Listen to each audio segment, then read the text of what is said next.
बिस्मिल्लाहिर्रहमानिर्रहीम। Dear students, उम्मीद करता हूँ आप सब लोग खैरियत से होंगे।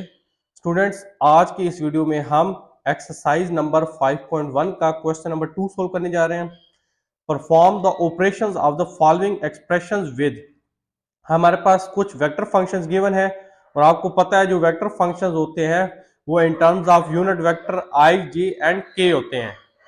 तो हमने क्या करना है, हमने इन वेक्टर फंक्शंस के डिफरेंट हमने ऑपरेशंस अप्लाई करके कुछ एक्सप्रेशंस गिवन होंगी उनको सोल्व करना है। सो हमारे पास एफ ऑफ टी गिवन है 2ti-5j प्लस टी स्क्वायर के unit vector. Similarly vector function g of t given है 1-ti प्लस 1/t के यूनिट वेक्टर। और एक थर्ड वेक्टर फंक्शन हमारे पास h ऑफ t गिवन है sin ti plus e power t j। Part A में हमारे पास expression given है 2f of t minus 3g of t। तो इस एक्सप्रेशन को हमने सोल्व करना है जो कि इन टर्म्स ऑफ वेक्टर फंक्शंस है, सिंपल मैथमेटिकल ऑपरेशन ही होंगे। सो 2 को एज इट इज लिख लिया। Vector function f of t की जगह इसकी जो वैल्यू गिवन है हमें क्वेश्चन में वो लिख दी -3, और वेक्टर g ऑफ t की जगह जो इसकी जो वैल्यू गिवन है वो लिख दी। अब हम ये जो 2 और 3 जो हैं ब्रैकेट्स के बाद जो नजर आ रहे हैं इनको मल्टीप्लाई कर लेते हैं थ्रू आउट जो ब्रैकेट्स के अंदर आई जे के यूनिट वेक्टर के साथ जो एलिमेंट्स हैं उनके साथ। तो ये बन जाएगा 40i minus 10j plus 2t square के unit vector. Similarly -3i unit vector minus minus plus 3t I unit vector and minus plus minus 3/t के यूनिट वेक्टर। अब आप एक काम कर लें, आई यूनिट वेक्टर्स के एलिमेंट्स को सेपरेट कर लें, जे यूनिट वेक्टर्स और के यूनिट वेक्टर्स के एलिमेंट्स को सेपरेट करके लिख लें। सबसे पहले आई यूनिट वेक्टर लिख लिया। अब जो जो आपके पास यहाँ पे टर्म्स आई यूनिट वेक्टर के साथ आ रही हैं उनको हम ब्रैकेट के अंदर लिख लेंगे। 4t और यहाँ से -3 आई है, आई यूनिट वेक्टर ऑलरेडी कॉमन है तो यहाँ -3 और प्लस 3t। तो ये हमारे पास आई यूनिट वेक्टर के कॉमन एलिमेंट्स ब्रैकेट में हमने लिख लिए। अब जे यूनिट वेक्टर की बात करते हैं तो एक ही एलिमेंट जे यूनिट वेक्टर के साथ है और वो है -10j। इसके बाद आप के यूनिट वेक्टर के एलिमेंट्स लिख लेते हैं। के यूनिट वेक्टर इसमें 2t स्क्वायर एक एलिमेंट है हमारे पास, सेकंड -3/t है। यहाँ मैंने दो स्टेप्स एक स्टेप में कर दिए, मैंने t एलसीएम भी ले लिया तो ये 2t क्यूब बन गया और -3। सो अब थोड़ा सा फर्दर सिंप्लीफाई कर लेते हैं। ये बन गया 4t plus 3t 7t minus 3 i unit vector minus 10j plus 2t cube minus 3 divide by t के यूनिट वेक्टर। तो इस तरह ये हमारा रिक्वायर्ड फाइनल आंसर है पार्ट ए का। Now comes to the part B, 3f of t plus 4g of t। अब ये हमारे पास एक एक्सप्रेशन गिवन है in terms of vector function, इसको हमने सोल्व करना है। सेम स्टेप्स फॉलो करने हैं जो पार्ट ए में किए हैं। सिंपल थोड़ी सी मैथमेटिकल कैलकुलेशन जो है वो वेरी करेगी पार्ट ए से। पहले 3 एज इट इज लिख दिया और एफ ऑफ टी जो यूनिट वेक्टर है उसकी जो वैल्यू है वो हमने स्क्वायर ब्रैकेट में लिख दी। देन +4 और जी ऑफ टी जो यूनिट वेक्टर की जो जी ऑफ टी जो हमारे पास वेक्टर फंक्शन है जो उसकी हमारे पास वैल्यू गिवन है वो हमने स्क्वायर ब्रैकेट्स में लिख दी। अब हम मल्टीप्लाई कर लेते हैं। पहले 3 मल्टीप्लाई होगा इन सब एलिमेंट से जो हमारे पास ब्रैकेट के अंदर है, फिर 4 मल्टीप्लाई होगा इन तमाम टर्म्स से जो स्क्वायर ब्रैकेट्स के अंदर हमने लिखी हुई है। तो ये बन जाएगा 60i minus 3 to 5 15j plus 3t square के unit vector. Similarly 4i unit vector minus 4t, ये भी i यूनिट वेक्टर है क्योंकि ये इसी के साथ है, प्लस 4/t के यूनिट वेक्टर।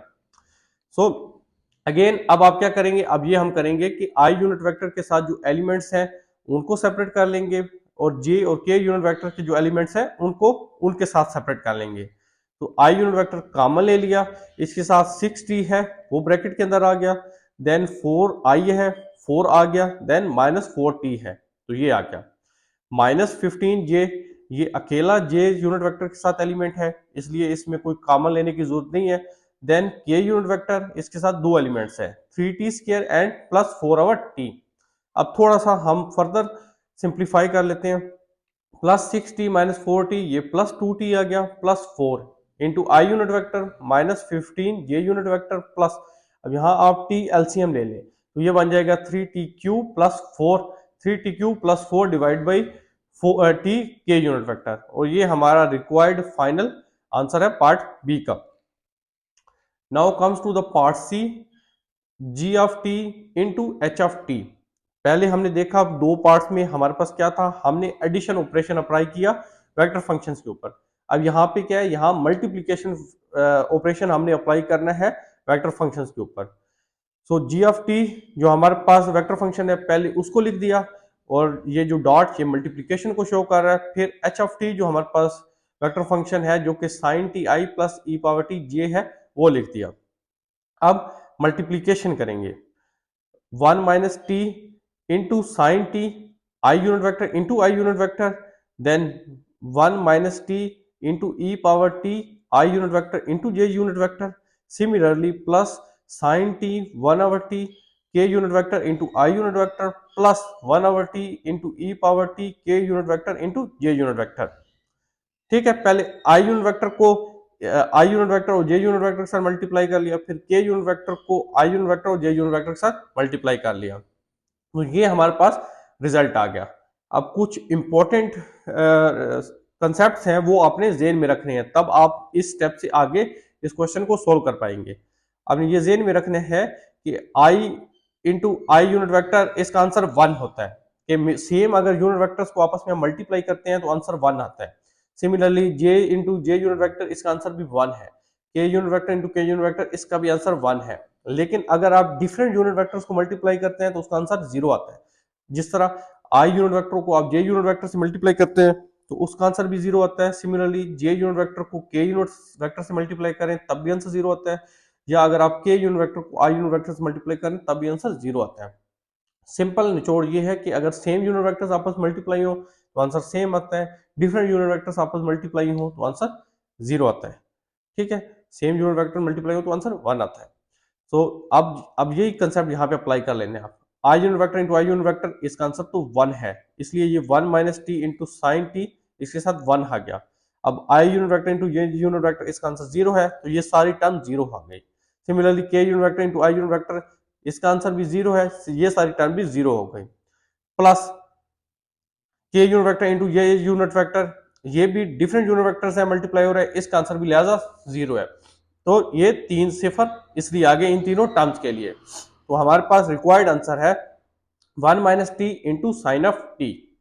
तो आप देख सकते हैं कैसे ये सिंपल हमारे पास जो कॉन्सेप्ट था ये यूज करके ये इतनी बड़ी जो एक्सप्रेशंस थी वो सिंपल एक एक्सप्रेशन में रिड्यूस हो गई है।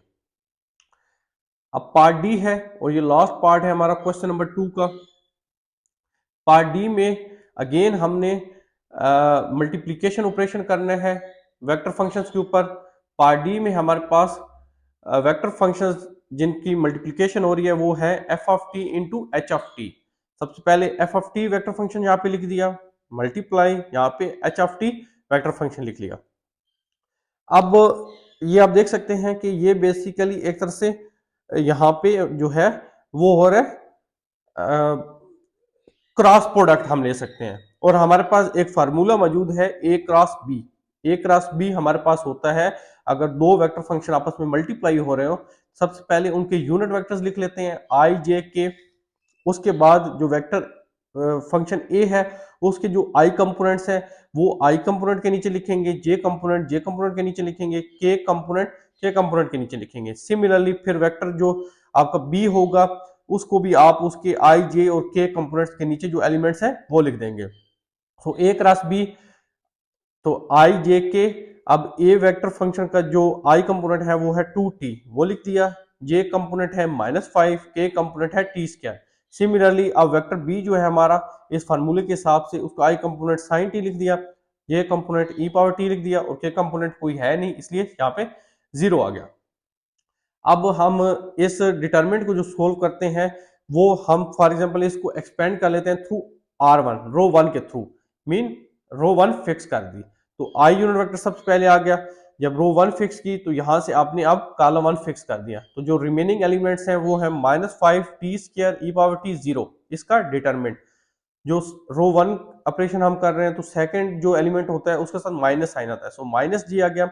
अब फर्स्ट रो तो ऑलरेडी फिक्स है, तो अब आप सेकंड कॉलम फिक्स कर दें, तो जो रिमेनिंग एलिमेंट्स हैं 2t T square sine T 0 उनका डिटरमिनेंट। सिमिलरली रो 1 का जो थर्ड एलिमेंट है k यूनिट वेक्टर वो लिख दिया। अब आप फर्स्ट रो के साथ थर्ड कॉलम को फिक्स कर लें तो 2t minus 5 sine t e power t इसका डिटरमिनेंट। अब ये जो 2/2 की जो हमारे पास मैट्रिसेस होती हैं इनका डिटरमिनेंट लेना जो है वो इजी होता है। तो अब इन डिटरमिनेंट का हम आंसर जो है वो फाइंड आउट कर लेते हैं।